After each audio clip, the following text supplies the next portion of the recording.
La petite. Une odeur de gazon écrasé traîne sur la pelouse non fauchée, épaisse, que les jeux, comme une lourde grêle, ont versée en tous sens. Des petits talons furieux ont fouillé les allées, rejeté le gravier sur les plates-bandes. Une corde à sauter pend au bas de la pompe.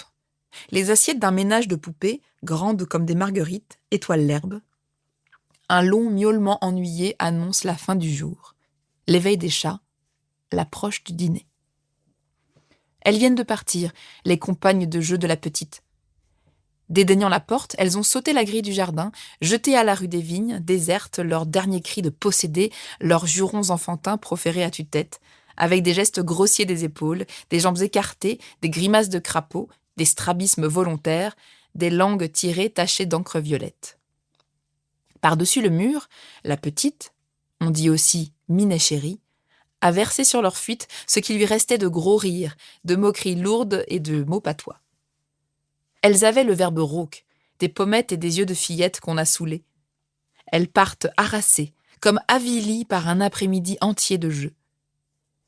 Ni l'oisiveté ni l'ennui n'ont ennobli ce trop long et dégradant plaisir dont la petite demeure écœurée et enlaidie. Les dimanches sont des jours parfois rêveurs et vides.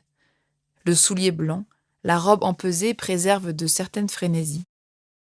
Mais le jeudi, chômage encanaillé, grève en tablier noir et bottines à clous, permet tout. Pendant près de 5 heures, ces enfants ont goûté les licences du jeudi. L'une fit la malade, l'autre vendit du café à une troisième, maquignonne, qui lui céda ensuite une vache. 30 pistoles, bonté, cochon qui s'en dédie. Jeanne emprunta au père Gruel son âme de tripier et de préparateur de peau de lapin. Yvonne incarna la fille de Gruel, une maigre créature torturée et dissolue. Cyr et sa femme, les voisins de Gruel, parurent sous les traits de Gabriel et de Sandrine, et par 6 bouches enfantines s'épancha la boue d'une ruelle pauvre. D'affreux ragots de friponnerie et de basses amours tordirent maintes lèvres, teintes du sang de la cerise où brillait encore le miel du goûter. Un jeu de cartes sortit d'une poche et les cris montèrent. 3 petites filles sur 6 ne savaient-elles pas déjà tricher, mouiller le pouce comme au cabaret, asséner l'atout sur la table et ratatoute, et t'as biché le cul de la bouteille, et t'as pas marqué un point. Tous ceux qui traînent dans les rues d'un village, elles l'ont crié, mimé avec passion. Ce jeudi fut un de ceux que fuit la mère de Minet chérie, retirée dans la maison et craintive comme devant l'envahisseur. À présent, tout est silence au jardin. 1 chat, 2 chats s'étirent, bâillent, tâtent le gravier sans confiance, ainsi font-ils après l'orage. Ils vont vers la maison, et la petite, qui marchait à leur suite, s'arrête. Elle ne s'en sent pas digne. Elle attendra que se lève lentement, sur son visage chauffé, noir d'excitation, cette pâleur, cette aube intérieure qui fête le départ des bas démons. Elle ouvre, pour un dernier cri, une grande bouche aux incisives neuves. Elle écarquille les yeux, remonte la peau de son front, souffle « pouf » de fatigue et s'essuie le nez d'un revers de main. Un tablier d'école l'ensage du col au genou et elle est coiffée en enfant de pauvre, de 2 nattes cordées derrière les oreilles. Que seront les mains où la ronce et le chat marquèrent leurs griffes, les pieds lacés dans du veau jaune écorché? Il y a des jours où on dit que la petite sera jolie. Aujourd'hui, elle est laide. Et sent sur son visage la laideur provisoire que lui compose sa sueur, des traces terreuses de doigts sur une joue, et surtout des ressemblances successives, mimétiques, qui l'apparentent à Jeanne, à Sandrine, à Aline la couturière en journée, à la dame du pharmacien et à la demoiselle de la poste. Car elles ont joué longuement, pour finir, les petites, au jeu de « qu'est-ce qu'on sera ?» Moi, quand je serai grande, habile à singer, elle manque d'imagination. Une sorte de sagesse résignée, une terreur villageoise de l'aventure et de l'étranger retiennent d'avance la petite horlogère, la fille de l'épicier, du boucher et de la repasseuse, captive dans la boutique maternelle. Il y a bien Jeanne qui a déclaré « Moi, je serai cocotte !» Mais ça, pense dédaigneusement Minet chérie, c'est de l'enfantillage. À court de souhait, elle leur a jeté, son tour venu, sur un ton de mépris « Moi, je serai marin !» parce qu'elle rêve parfois d'être garçon et de porter culotte et béret bleu. La mer qu'ignore Minet Chéri, le vaisseau debout sur une crête de vagues, l'île d'or et les fruits lumineux, tout cela n'a surgi après que pour servir de fond au blouson bleu, au béret à pompons. Moi, je serai marin, et dans mes voyages... Assise dans l'herbe, elle se repose et pense peu. Le voyage, l'aventure. Pour une enfant qui franchit 2 fois l'an les limites de son canton, au moment des grandes provisions d'hiver et de printemps, et gagne le chef-lieu en Victoria, ces mots-là sont sans force et sans vertu. Ils n'évoquent que des pages imprimées, des images en couleur. La petite fatiguée se répète machinalement « Quand je ferai le tour du monde », comme elle dirait « Quand j'irai gauler des châtaignes ». Un point rouge s'allume dans la maison, derrière les vitres du salon, et la petite tressaille. Tout ce qui, l'instant d'avant, était verdure, devient bleu autour de cette rouge flamme immobile. La main de l'enfant, traînante, perçoit dans l'herbe l'humidité du soir. C'est l'heure des lampes. Un clapotis d'eau courante mêle les feuilles, la porte du fenil se met à battre le mur comme en hiver par la bourrasque. Le jardin, tout à coup ennemi, rebrousse. Autour d'une petite fille dégrisée, ses feuilles froides de laurier, dresse ses sabres de yucca et ses chenilles d'araucaria barbelées. Une grande voix marine gémit du côté de Moutier, où le vent, sans obstacle, court en risée sur la houle des bois. La petite, dans l'herbe, tient ses yeux fixés sur la lampe, qu'une brève éclipse vient de voiler. Une main a passé devant la flamme, une main qu'un dé brillant coiffait. C'est cette main dont le geste suffit pour que la petite, à présent, soit debout, pâlie, adoucie, un peu tremblante comme l'est une enfant qui cesse, pour la première fois, d'être le gai petit vampire qui épuise, inconscient, le cœur maternel. Un peu tremblante de ressentir et d'avouer que cette main et cette flamme, et la tête penchée, soucieuse auprès de la lampe, sont le centre et le secret d'où naissent et se propagent en zones de moins en moins sensibles, en cercles qu'atteint de moins en moins la lumière et la vibration essentielle, le salon tiède, sa flore de branches coupées et sa faune d'animaux paisibles. La maison sonore, sèche, craquante comme un pain chaud, le jardin, le village.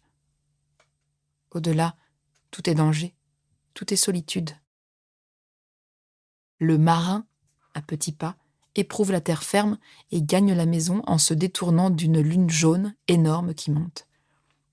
L'aventure, le voyage, l'orgueil qui fait les émigrants, les yeux attachés au dé brillant, à la main qui passe et repasse devant la lampe, Minet Chéri goûte la contrition délicieuse d'être, pareille à la petite horlogère, à la fillette de la lingère et du boulanger, une enfant de son village, hostile aux colons comme aux barbares, une de celles qui limitent leur univers à la borne d'un champ, au portillon d'une boutique, au cirque de clarté épanouie sous une lampe et que traverse, tirant un fil, une main bien aimée, coiffée d'un dé d'argent. L'enlèvement. « Je ne peux plus vivre comme ça, me dit ma mère. J'ai encore rêvé qu'on t'enlevait cette nuit. 3 fois je suis montée jusqu'à ta porte et je n'ai pas dormi. » Je la regardais avec commisération, car elle avait l'air fatiguée et inquiet. Et je me tus, car je ne connaissais pas de remède à son souci. « C'est tout ce que ça te fait, petite monstresse !»« Dame, maman, qu'est-ce que tu veux que je dise ? Tu as l'air de m'en vouloir que ce ne soit qu'un rêve. » Elle leva les bras au ciel, courut vers la porte, accrocha en passant le cordon de son pince-nez à une clé de tiroir, puis le jaseron de son face-à-main au loquet de la porte, entraîna dans les mailles de son fichu le dossier pointu et gothique d'une chaise Second Empire, retint la moitié d'une imprécation et disparut après un regard indigné en murmurant « 9 ans, et me répondre de cette façon quand je parle de choses graves. » Le mariage de ma demi-sœur venait de me livrer sa chambre, la chambre du premier étage, étoilée de bleuets sur un fond blanc-gris. Quittant ma tanière enfantine, une ancienne logette de portier à grosses poutres, carrelée, suspendue au-dessus de l'entrée cochère et commandée par la chambre à coucher de ma mère, je dormais depuis 1 mois dans ce lit que je n'avais osé convoiter. Ce lit dont les rosaces de fonte argentée retenaient dans leur chute des rideaux de guipure blanche, doublés d'un bleu impitoyable. Ce placard cabinet de toilette m'appartenait, et j'accoudais à l'une ou l'autre fenêtre une mélancolie, un dédain tout de faim, à l'heure où les petites Blanc-Vilain et les Trinitais passaient, mordant leurs tartines de 4 heures, épaissies de haricots rouges figés dans une sauce au vin. Je disais à tout propos, je monte à ma chambre. Céline a laissé les persiennes de ma chambre ouvertes. Bonheur menacé. Ma mère, inquiète, rôdait. Depuis le mariage de ma sœur, elle n'avait plus son compte d'enfant. Et puis, je ne sais quelle histoire de jeune fille enlevée, séquestrée, illustrait la première page des journaux. Un cheminot, éconduit à la nuit tombante par notre cuisinière, refusait de s'éloigner, glissait son gourdin entre les battants de la porte d'entrée, jusqu'à l'arrivée de mon père. Enfin, des romanichels, rencontrés sur la route, m'avaient offert, avec d'étincelants sourires et des regards de haine, de m'acheter mes cheveux. Et monsieur Demange, ce vieux monsieur qui ne parlait à personne, s'était permis de m'offrir des bonbons dans sa tabatière. Tout cela n'est pas bien grave, assurait mon père. Oh, toi, pourvu qu'on ne trouble pas ta cigarette d'après-déjeuner et ta partie de domino, tu ne songes même pas qu'à présent la petite couche en haut, et qu'un étage, la salle à manger, le corridor, le salon la séparent de ma chambre. J'en ai assez de trembler tout le temps pour mes filles. Déjà l'aînée qui est partie avec ce monsieur. Comment partie? Oui, enfin, mariée. Mariée ou pas mariée, elle est tout de même partie avec un monsieur qu'elle connaît à peine. Elle regardait mon père avec une suspicion tendre. Car enfin, toi, qu'est-ce que tu es pour moi? Tu n'es même pas mon parent. Je me délectais, au repas, de récits à mots couverts de ce langage employé par les parents où le vocable hermétique remplace le terme vulgaire, où la moue significative et le théâtral appellent et soutiennent l'attention des enfants. À Gand, dans ma jeunesse, racontait ma mère, une de nos amies, qui n'avait que 16 ans, a été enlevée, mais parfaitement, et dans une voiture à 2 chevaux encore. Le lendemain, naturellement, il ne pouvait plus être question de la rendre à sa famille.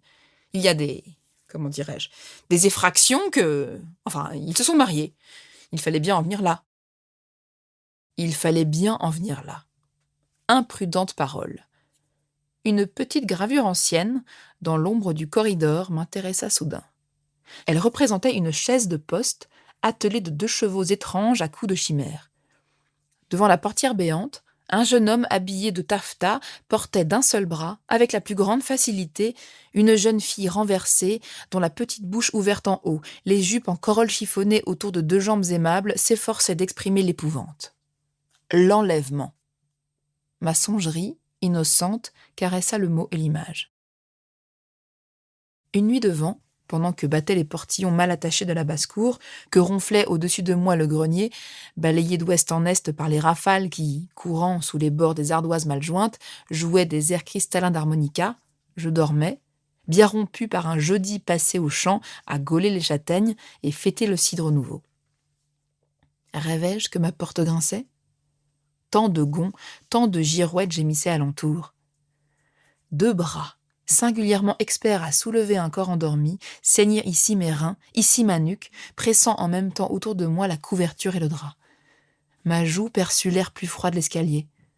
Un pas assourdi, lourd, descendit lentement, et chaque pas me berçait d'une secousse molle. M'éveillai-je tout à coup? M'éveillai-je tout à fait? J'en doute.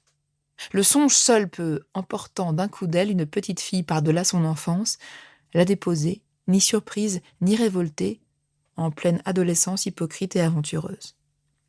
Le songe seul épanouit dans une enfant tendre l'ingrate qu'elle sera demain, la fourbe complice du passant, l'oublieuse qui quittera la maison maternelle sans tourner la tête. Tel je partais, pour le pays où la chaise de poste, sonnante de grelots de bronze, arrête devant l'église un jeune homme de taffetas et une jeune fille pareille, dans le désordre de ses jupes, à une rose au pillage. Je ne criais pas. Les 2 bras m'étaient si doux, soucieux de m'étreindre assez, de garer, au passage des portes, mes pieds ballants. Un rythme familier vraiment m'endormait entre ses bras ravisseurs. Au jour levé, je ne reconnus pas ma soupente ancienne, encombrée maintenant d'échelles et de meubles boiteux, où ma mère en peine m'avait portée, nuitamment, comme une mère chatte qui déplace en secret le gîte de son petit.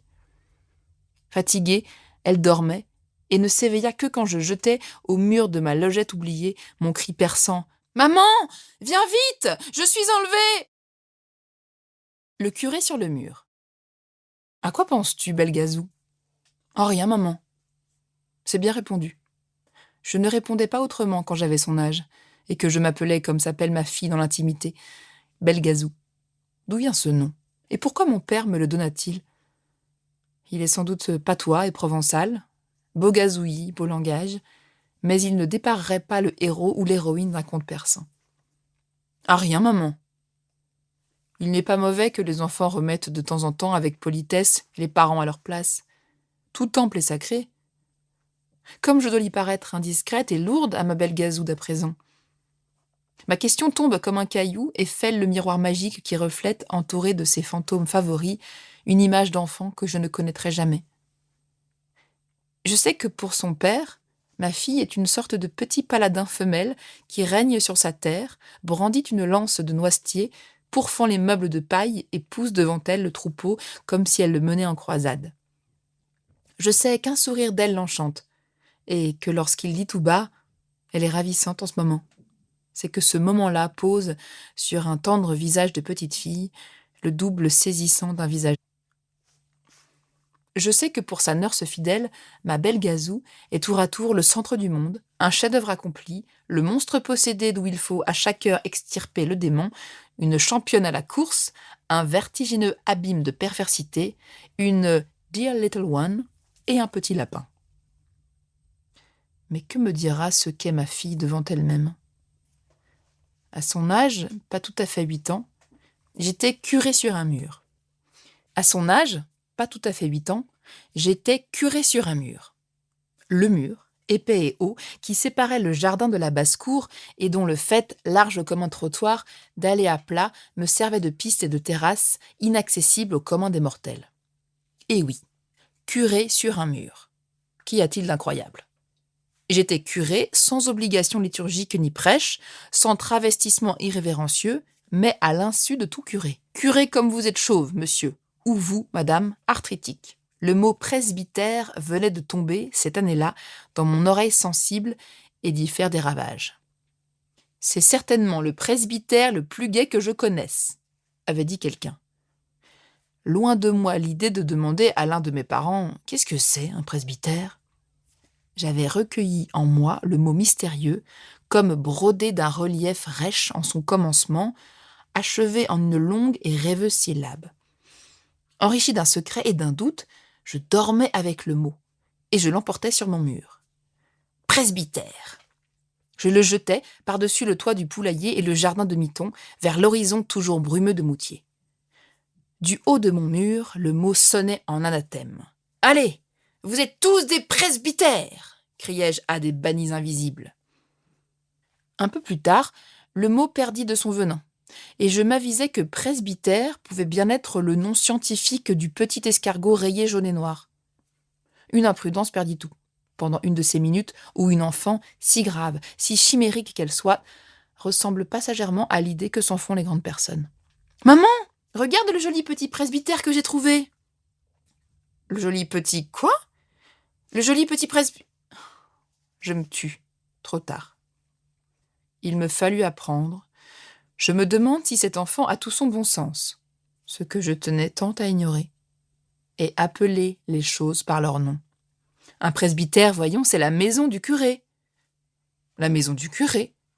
Alors, monsieur le curé Millot habite dans un presbytère? Naturellement. Ferme ta bouche, respire par le nez. Naturellement, voyons. J'essayais encore de réagir. Je luttais contre les fractions.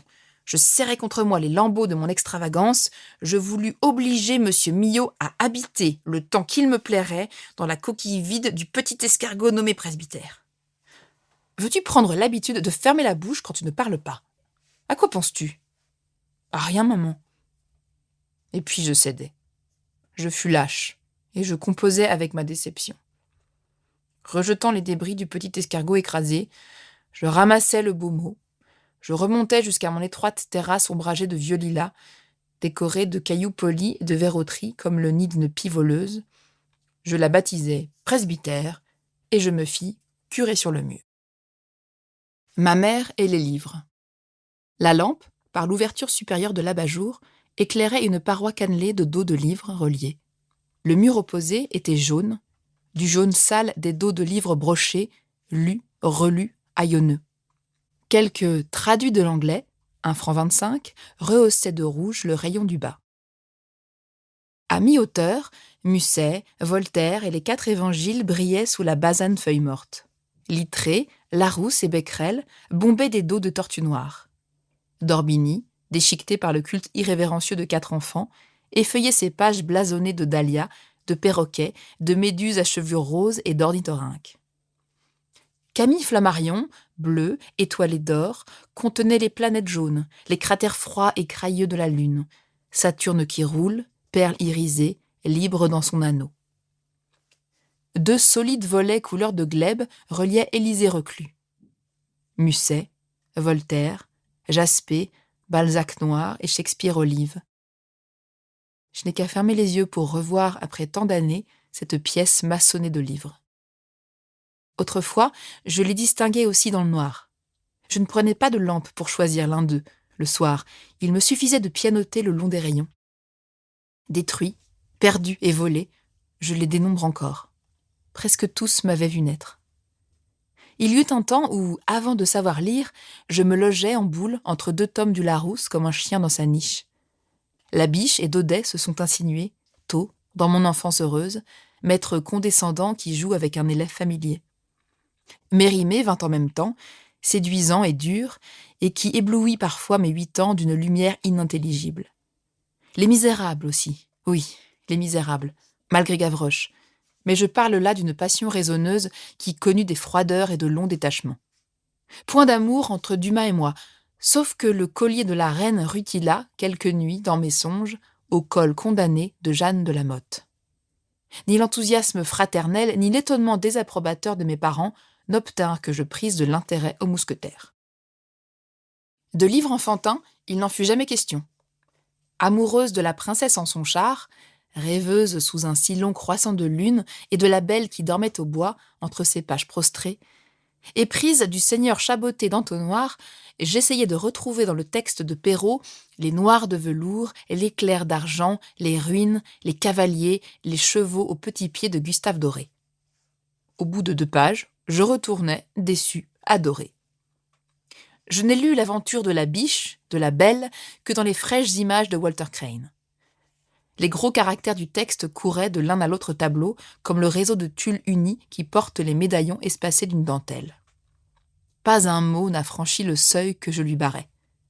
Où s'en vont, plus tard, cette volonté énorme d'ignorer, cette force tranquille employée à bannir et à s'écarter?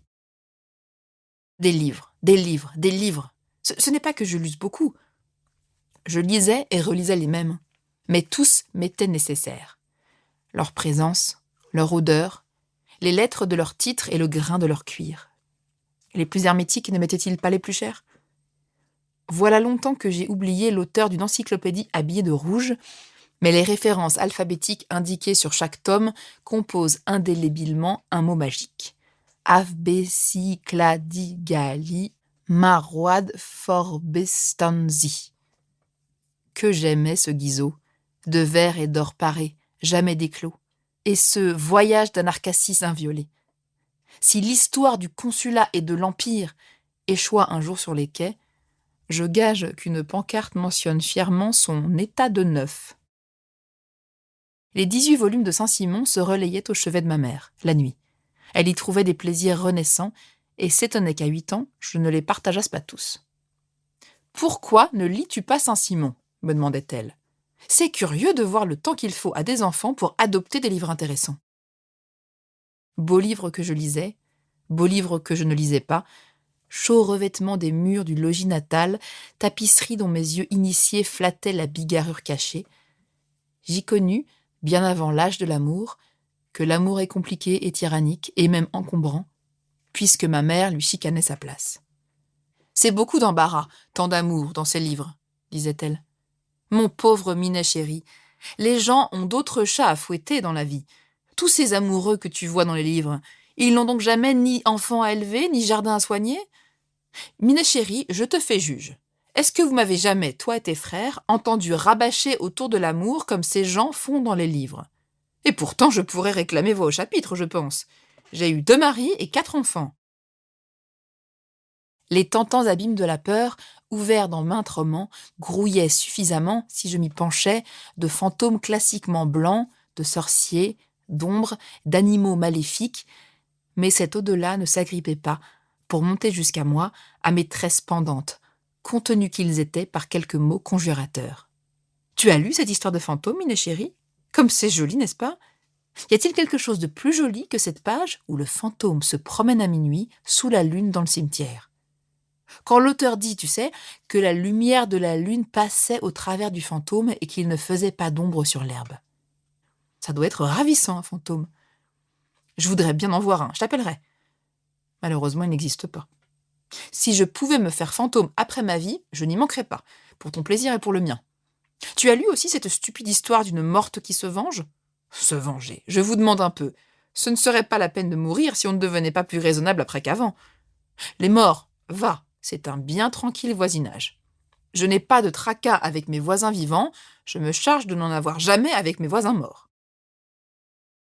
Je ne sais quelle froideur littéraire, saine à tout prendre, me garda du délire romanesque et me porta un peu plus tard, quand j'affrontais tel livre dont le pouvoir éprouvé semblait infaillible, à raisonner quand je n'aurais dû être qu'une victime enivrée. Imitais-je encore en cela ma mère, qu'une candeur particulière inclinait à nier le mal, cependant que sa curiosité le cherchait et le contemplait, pêle-mêle avec le bien, d'un œil émerveillé. Celui-ci n'est pas un mauvais livre, Miné chérie, me disait-elle. Oui, je sais bien, il y a cette scène, ce chapitre, mais c'est du roman. Ils sont à court d'invention, tu comprends, les écrivains depuis le temps. Tu aurais pu attendre 1 an ou 2 avant de le lire. Que veux-tu ? Débrouille-toi là-dedans, Miné chérie. Tu es assez intelligente pour garder pour toi ce que tu comprendras trop. Et peut-être n'y a-t-il pas de mauvais livres. Il y avait pourtant ceux que mon père enfermait dans son secrétaire en bois de thuillat. Mais il enfermait surtout le nom de l'auteur. Je ne vois pas d'utilité à ce que ses enfants lisent Zola. Zola l'ennuyait. Et plutôt que d'y chercher une raison de nous le permettre, ou de nous le défendre, il mettait à l'index un Zola intégral, massif, accru périodiquement d'alluvions jaunes. « Maman, pourquoi est-ce que je ne peux pas lire Zola ?» Les yeux gris, si malhabiles à mentir, me montraient leur perplexité. « J'aime mieux, évidemment, que tu ne lises pas certains Zola. Alors, donne-moi ceux qui ne sont pas certains. » Elle me donna La faute de l'abbé Mouret et Le docteur Pascal et Germinal. Mais je voulus, blessé qu'on verrouilla en défiance de moi, un coin de cette maison où les portes battaient, où les chats entraient la nuit, où la cave et le pot à beurre se vidaient mystérieusement, je voulus les autres. Je les eus.